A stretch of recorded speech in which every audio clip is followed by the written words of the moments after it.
നീ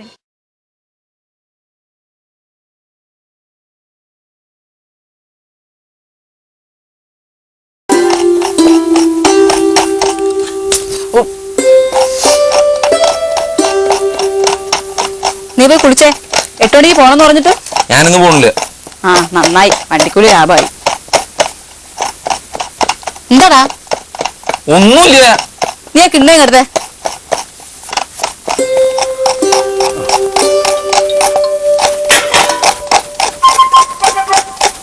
അമ്മ ഇത് കഴുകിയിട്ടില്ലല്ലോ.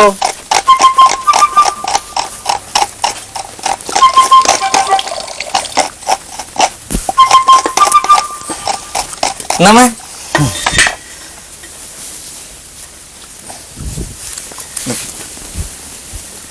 ഞാൻ ചേർക്കട്ടാ.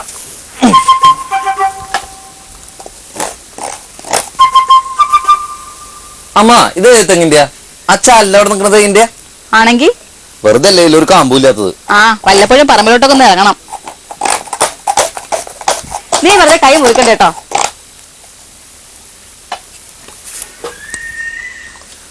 അമ്മ ചായ ഉണ്ടോ? അത് അച്ഛൻ എടുത്തു വെച്ചതാ. നീ ആണോ കുടിച്ചല്ലേ? നീ ഇന്നലെ മല്ലിപ്പാത്രത്തിൽ നിന്ന് 50 രൂപ എടുത്തോ? നീ തന്നെ എടുക്കുള്ളൂ. പെട്രോൾ അടിക്കാൻ. പെട്രോൾ അടിക്കാൻ സ്വന്തമായിട്ട് വകയുണ്ടാവും വണ്ടി വാങ്ങി കൊടുത്തായെന്ന് 1000 നാളെ ഞാൻ പറഞ്ഞതാ. നിന്റെ അച്ഛനെ പറഞ്ഞാ മതി. മാറോ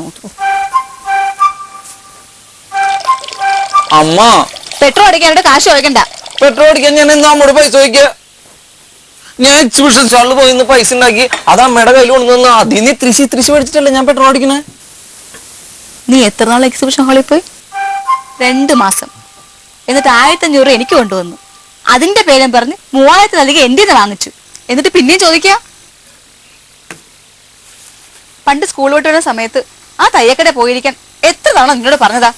അങ്ങനെയാണെങ്കിൽ ഇപ്പൊ ഒരു കൈത്തൊഴിൽ സ്വന്തമായനെ. അതെങ്ങനാ? അന്നേരം മിമിക്രി സിനിമ നാടകവും പറഞ്ഞ് നടന്നു. അനുഭവിച്ചോ? അമ്മ അതാ പറഞ്ഞേ പുതിയ എന്തെങ്കിലും ഒരു ബിസിനസ് തുടങ്ങാന്ന്. നീ അതിന്റെ കുറവേ ഉള്ളൂ. തുണിക്കടന്ന് പറഞ്ഞ് ഗുജറാത്തിൽ നിന്ന് കുറെ തുണി കൊണ്ട് ഇറക്കിയിട്ട് കുറെ കാശ് ഗുജറാത്തുകാർ കൊണ്ടുപോയി. പിന്നെ ഫോട്ടോസ്റ്റാറ്റ് കടയിൽ നിന്ന് പറഞ്ഞ് 10-30 ആ വഴിക്ക് പോയി. പിന്നെ എന്തൊക്കെയാ കൊണ്ട് തൊലച്ചേ? അവസാനം സ്റ്റുഡിയോ തുടങ്ങണം പറഞ്ഞ് അച്ഛന്റെ കൈയും കാലും പിടിച്ച ആധാരം പണയം വെച്ച് സൊസൈറ്റി നിനക്ക് ഞാൻ കാശ് എടുത്തുന്നത്. എന്നിട്ട് അതിന്റെ കടയിൽ വിട്ടിട്ടില്ല. അമ്മേ വോൾട്ടേജിന്റെ പ്രശ്നം കാരണമല്ല സ്റ്റുഡിയോ തുടങ്ങാൻ പറ്റാണ്ടിരുന്നത്. ഫോട്ടോസ്റ്റാറ്റ് മെഷീന്റെ ഉള്ളിൽ ഇത് എന്നെ കുഴപ്പാ. ഒരു കാര്യം ചെയ്യുന്നതിന് മുന്നേ ആലോചിക്കണം. അല്ല നഷ്ടം വരുത്തി വെച്ചിട്ടില്ല അതിനെ കുറിച്ച് ചിന്തിക്കേണ്ടത്. ഇതങ്ങനെയല്ലമ്മേ. ആ ജോസേട്ടന്റെ ജ്യൂസ് കട എന്ത് ലാഭത്തിലാ പോണെന്നറിയോ? അങ്ങനെ ആണുങ്ങള്. അതാ വിനു ഏറ്റെടുത്ത് നടത്താൻ പോവാ. എന്നോട് 10,000 രൂപ ചേർട്ടായിൽ ചേർന്നോളാൻ പറഞ്ഞു. ശരിക്കും ലാഭമേ. പണ്ടൊരു ഓറഞ്ചിന്ന് 1 ജ്യൂസല്ലേ കിട്ടുള്ളൂ. ഇപ്പൊ ഒരു ഓറഞ്ചിന്ന് 2 ജ്യൂസ് കിട്ടും. 3 അല്ലി ഇട്ടാ മതി. 1 ഗ്ലാസ് ജ്യൂസാ. 1 ഗ്ലാസ് ജ്യൂസിന് 20 രൂപ. അപ്പൊ 2 ഗ്ലാസ് ജ്യൂസിന് എത്രയായി? 40 രൂപയായി. ഒരു ദിവസം 10-15 പേര് ജ്യൂസ് കുടിച്ചു കഴിഞ്ഞാൽ എത്ര രൂപയായി? അമ്മ ഒന്ന് കൂട്ടി നോക്കിയേ. നോക്ക് ലാഭണ്ടാ. ലാഭമൊക്കെ ഉണ്ട്. അതിന് നീ വല്ല ജ്യൂസുകളിൽ നിന്നിട്ടുണ്ടോ? നിനക്ക് ജ്യൂസ് ഉണ്ടാക്കാൻ കൊടുക്കാൻ അറിയോ? എടാ ആദ്യം വല്ല ജ്യൂസിൽ നിന്ന് പഠിക്ക്. അമ്മ നമ്മൾ അമേരിക്കയിലത്തെ കാര്യങ്ങളൊക്കെ അറിയാം. അമേരിക്കയിലേക്ക് പോകാറുണ്ടോ? ഒക്കെ ഇവിടെ അറിയണില്ലേ?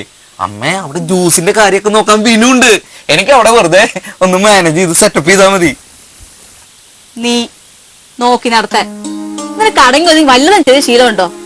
ഓരോ സമയത്ത് ഓരോ തോന്നും, എന്നിട്ട് അതിന്റെ പുറകെ പോവും. അതിനനുഭവിക്കുന്ന ഞങ്ങളും. അല്ലമ്മ ഇത് അങ്ങനെയല്ല. നീ ഒന്നും പറയണ്ട. ഇനി ഈ കുടുംബത്തിൽ 5 പൈസ കിട്ടുന്ന പ്രതീക്ഷ വേണ്ട. അമ്മ ഞാൻ ബിനുവിന് പൈസ കൊടുക്കാൻ ഏറ്റുപോയി. അമ്മ നീ ഏറ്റെങ്കിൽ നീ കൊടുത്തോ. നീ കളിക്കാൻ പോ. 10 പൈസ ഉണ്ടെങ്കിൽ തുണിക്കട ജ്യൂസർ എന്ത് പണ്ടായെങ്കിലും ഉണ്ടാക്കിയോ.